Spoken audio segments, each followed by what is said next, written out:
അസ്സലാമു അലൈക്കും വറഹ്മത്തുള്ളാ. അൺമാസ്കിംഗ് അനോമലീസിൻ്റെ തദബ്ബുർ സീരീസിൻ്റെ അടുത്തൊരു വീഡിയോയിലേക്ക് സ്വാഗതം. ഇന്ന് നമ്മൾ വീണ്ടും വിശുദ്ധ ഖുർആനിൻ്റെ ഒരു ആയത്ത് പരിശോധിക്കാൻ പോവുകയാണ്. അതിനെക്കുറിച്ചുള്ള ചില ചിന്തകൾ പങ്കുവെക്കുകയാണ്. നമുക്ക് ആയത്തിലേക്ക് കടക്കാം. അഊദു ബില്ലാഹി മിനശ് ശൈത്വാനിർ റജീം. وإذا قيل لهم آمنوا كما آمن الناس قالوا أنؤمن كما آمن السفهاء ألا إنهم هم السفهاء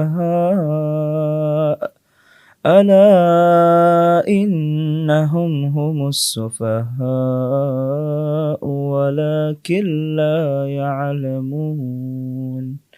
അപ്പോൾ ഈ ആയത്തിൽ അള്ളാഹു പറയുന്നു, വഇദാ ഖീല ലഹും ആമിനു, ഈ അവിശ്വാസികളായിട്ടുള്ള ചില ആളുകളോട് വിശ്വസിക്കുക എന്ന് പറഞ്ഞാൽ, ഈ സത്യത്തിൽ നിങ്ങൾ വിശ്വസിക്കൂ എന്ന് പറഞ്ഞാൽ, കമാ ആമനന്നാസു, മറ്റുള്ള ആളുകൾ വിശ്വസിച്ചതുപോലെ വിശ്വസിക്കൂ എന്ന് പറഞ്ഞാൽ, ഖാലു, അവർ പറയും, അനുമിനു കമാ ആമനു സുഫ, ഈ വിഡ്ഢികളൊക്കെ, ഈ പൊട്ടന്മാരൊക്കെ വിശ്വസിച്ചതുപോലെ നമ്മൾ വിശ്വസിക്കണമോ? അല ഇന്നഹും ഹുമുസ് സുഫഹ, അറിയുക, അവർ തന്നെയാണ് തീർച്ചയായും വിഡ്ഢികളായിട്ടുള്ള ആളുകൾ.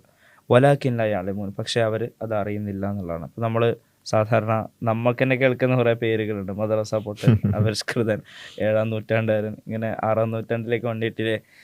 ഇതൊക്കെ സത്യം പറഞ്ഞാൽ ഇവരെ സംബന്ധിച്ചിടത്തോളം ഇവരുടെ വിചാരം നമ്മൾക്ക് വിഡ്ഢികളാണ്, നമ്മൾ ഈ ആധുനിക സാങ്കേതിക വിദ്യയെക്കുറിച്ച് അറിഞ്ഞിട്ടില്ല, ശാസ്ത്ര സാങ്കേതിക വിദ്യയിലെ വളർച്ചകൾ അറിഞ്ഞിട്ടില്ല, സാമൂഹികമായ മാറ്റങ്ങൾ അറിഞ്ഞിട്ടില്ല, നമ്മളിപ്പോഴും ഒരു പൊട്ടക്കിണറ്റിലെ തവളകളാണെന്നുള്ള രൂപത്തിലാണ്. നമ്മളെന്നല്ല, അവരുടെ ആശയത്തെ ആരൊക്കെ വിമർശിക്കുന്നോ അവരൊക്കെ ചെറുതാണ്, ഒന്നിനും പറ്റാത്തവരാണ്, പൊട്ടന്മാരാണ്, വിഡ്ഢികളാണ് എന്ന ഒരു രൂപത്തിൽ ചിന്തിക്കുന്ന ഒരു തരം അഹങ്കാരമാണത്.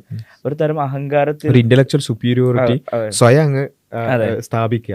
എന്നിട്ട് എന്ത് ചെയ്യുക, ഞങ്ങൾ എന്താണ് ഓൾറെഡി കുറച്ച് ശാസ്ത്രം അറിയുന്ന അല്ലെങ്കിൽ ആധുനിക മനുഷ്യന്മാർ, ബാക്കിയുള്ളവരൊന്നും അതിനൊന്നും പെടാത്തവർ. ഇത് യഥാർത്ഥത്തിൽ നമ്മൾ നേരിട്ട് കാണാൻ. എന്നാൽ അതേ സമയത്ത് ഇതിന്റെ വിശുദ്ധ ഖുർആനിൽ അതിൽ തന്നെ 2ാമത്തെ ഭാഗം ഉണ്ടല്ലോ, അവർ തന്നെയാണ് പൊട്ടന്മാരെന്ന് പറയുന്നുണ്ടല്ലോ.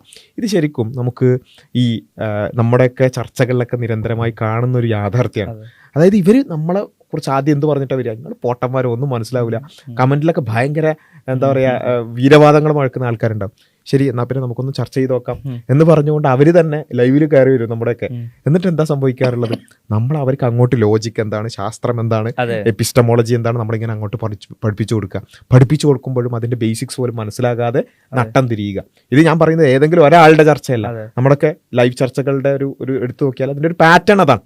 ഇവര് ഭയങ്കര വീരവാദത്തിൽ വരും. നമ്മുടെ വാട്സപ്പിലൊക്കെ നമ്മുടെ വോയിസ് ഒക്കെ ഇങ്ങനെ കേൾക്കാം, ഭയങ്കര വീരവാദത്തിലൊക്കെ വരികയാണ്. പക്ഷെ എന്നിട്ട് അവിടെയൊക്കെ ഈ ഒരു ഇതാണ്ടാവുക, കുറച്ച് ചാപ്പകൾ കുത്തി വെച്ചിട്ടുണ്ട്. കാരണം എന്താ, ഇവര് മദ്രസ പൊട്ടന്മാർ, ഇവർക്ക് ഒന്നും മനസ്സിലാകാത്തവർ, ശാസ്ത്രം അറിയാത്തവർ, അങ്ങനെ ഓൾറെഡി കുറച്ച് ചാപ്പകളുടെ മേലായിരിക്കും ആ ഒരു ഇന്റലക്ച്വൽ സുപ്പീരിയോറിറ്റിയിലായിരിക്കും വരുന്നുണ്ടാവുക.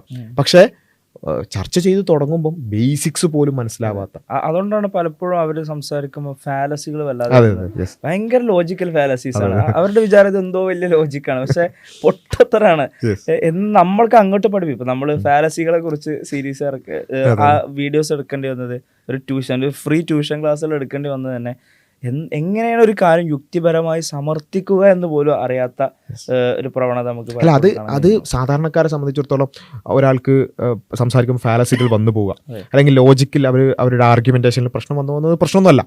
പക്ഷേ ഇതാരാ പറയുന്നത്, ഇങ്ങനെ നമ്മളെ ചാപ്പ കുത്തി നമ്മളെ എന്താ പറയുക ഇൻഫീരിയർ ആണ് എന്ന് പറയുന്ന ആളുകളാണ് എന്ത് ചെയ്യുന്നത്. ഇപ്പൊ ഖുർആനിൽ അതേ കാര്യം തന്നെ, അവര് വിഡ്ഢികളാണെന്ന് പറഞ്ഞിട്ടാണ് വരിക, പക്ഷെ അവരാണ് യഥാർത്ഥത്തിൽ വിഡ്ഢികൾ എന്നുള്ളത് നമ്മൾ നേരിട്ട് കാണുന്ന ഒരു യാഥാർത്ഥ്യമായിട്ട് അവിടെ വരികയാണെന്നുള്ളത്. ഇപ്പോൾ ചില സമയത്ത് അവരുടെ വിഡ്ഢിത്തങ്ങൾ അവരെന്നെ തെളിയിക്കാറുണ്ട്. ഇപ്പോൾ രവിചന്ദ്രനാണെങ്കിൽ രവിചന്ദ്രന്റെ പല കാര്യങ്ങളും വലിയ യുക്തിപരമായിട്ട് അവതരിപ്പിക്കാൻ ശ്രമിക്കുന്നതാണ്, പക്ഷെ അത് പാളിപ്പോകുന്ന അവസ്ഥകൾ നമ്മൾ കാണാറുണ്ട്.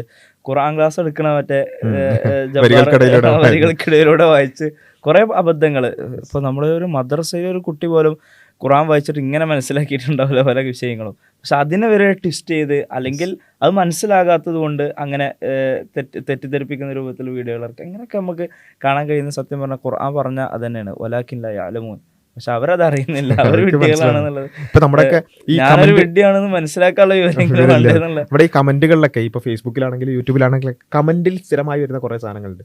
ഇപ്പം ഇസ്ലാമിനെ എതിർക്കാൻ വേണ്ടി, അതുപോലെ തന്നെ മുസ്ലിങ്ങളെ എതിർക്കാൻ വേണ്ടിയൊക്കെ പറയുന്ന കുറെ കാര്യങ്ങൾ അവർ ഈ കമന്റ് ഇടുന്നത് ഭയങ്കര സംഭവമാണെന്ന് വിചാരിച്ചിട്ടാണ്. അതായത് മുസ്ലിങ്ങൾ ആരാധിക്കുന്നത് ചന്ദ്രദൈവത്തെയാകുന്നു, കഅബയെ ആരാധിക്കുന്നവരാകുന്നു, അങ്ങനെയുള്ള കുറെ സാധനങ്ങൾ.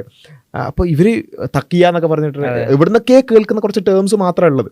എന്നിട്ട് ഇവർ വിചാരിക്കുന്നത് എന്താ, ഈ കുറച്ച് ടേംസ് ഉള്ളത് കൊണ്ട്, ഇങ്ങനെയുള്ള കുറച്ച് കമന്റുകൾ കോപ്പി പേസ്റ്റ് ചെയ്യാനുള്ളത് കൊണ്ട് ഞങ്ങൾ എന്താണ് ഭയങ്കര സംഭവമാണ്. ഈ പറയുന്ന വീഡിയോ ഇടുന്ന ആളുകൾ, ഈ സംസാരിക്കുന്ന ആളുകൾ, സംവാദം നടത്തുന്ന ആളുകൾ, ഇവരൊക്കെ ഒന്നിനും കൊള്ളാത്തവർ. പക്ഷേ അതേ ആളുകൾ തന്നെ ഒരു ചർച്ചയിലേക്ക് വന്നാൽ, ഒരു മാന്യമായി ഇരുന്നൊന്ന് അപ്പുറത്ത് ഇരുന്നൊന്ന് സംസാരിക്കാൻ നിന്നാൽ അവർക്ക് തന്നെ ബോധ്യമാകുന്ന രൂപത്തിൽ, നമ്മുടെ ചർച്ചയിലേക്ക് സ്ഥിരമായി സംഭവിക്കുന്നതാണ്, സാരിഫ് ഖാന്റെ സ്ഥിരം പരിപാടി അതാണ്, ആളുകൾക്ക് ലോജിക്ക് എന്താണെന്ന് പഠിപ്പിച്ചു കൊടുക്കുക എന്നുള്ളത്. അപ്പോൾ അത് പഠിപ്പിച്ചു കൊടുക്കേണ്ടുന്ന അവസ്ഥ ഉണ്ടാകുമ്പോൾ അവിടെയാണ് യഥാർത്ഥത്തിൽ അവർ തന്നെയാണ് വിഡ്ഢികൾ. പക്ഷെ അവർക്കത് ബോധ്യപ്പെടുന്നില്ല എന്നുള്ള ആ ഒരു ആറ്റിറ്റ്യൂഡിൻ്റെ പ്രശ്നമാണ്. അപ്പം അതുകൊണ്ട് ഇത്തരം വിഷയങ്ങളൊക്കെ, ഈ വിഷയത്തിലൊക്കെ താല്പര്യമുള്ള ആളുകളെ സംബന്ധിച്ചിടത്തോളം ഇങ്ങനെയുള്ള ഏതെങ്കിലും കുറച്ചൊരു ചാപ്പകൾ ഇറക്കുക. ഇവർ പറയുന്ന എന്തായാലും പൊട്ടത്തരായിരിക്കും, ഇവർ പറയുന്ന എന്തായാലും യുക്തിയുമായി യോജിക്കാത്തതായിരിക്കും എന്ന മുൻധാരണകൾ മാറ്റിവെച്ചുകൊണ്ട് എന്താണ് അവർ പറയുന്നത്, അതിൻ്റെ മെറിറ്റ് എന്താണെന്ന് മനസ്സിലാക്കുക, അതിനോട് യോജിക്കാൻ പറ്റുന്നുണ്ടോ ഇല്ലേ, അല്ലെങ്കിൽ അതിന് യുക്തിയുണ്ടോ, അതിന് തെളിവുകളുണ്ടോ എന്ന ഒരു നിഷ്പക്ഷമായ അന്വേഷണങ്ങളിലേക്കായിരിക്കണം നമ്മൾ പോകേണ്ടത് എന്നുള്ളതാണ് ഈ ഒരു ആയത്തുമായി ബന്ധപ്പെട്ടുകൊണ്ടുള്ള ആലോചനകളിൽ നമുക്ക് സൂചിപ്പിക്കാനുള്ളത്. ഇൻഷാ അല്ലാഹ് ഇതുപോലെയുള്ള മറ്റ് ആയത്തുകൾ, അതുപോലെ തന്നെ അതിനെക്കുറിച്ചുള്ള ഇത്തരം ഇൻസൈറ്റ്സ് നമുക്ക് അടുത്ത വീഡിയോകളിൽ ഷെയർ ചെയ്യാം. അസ്സലാമു അലൈക്കും വറഹ്മത്തുള്ളാഹി.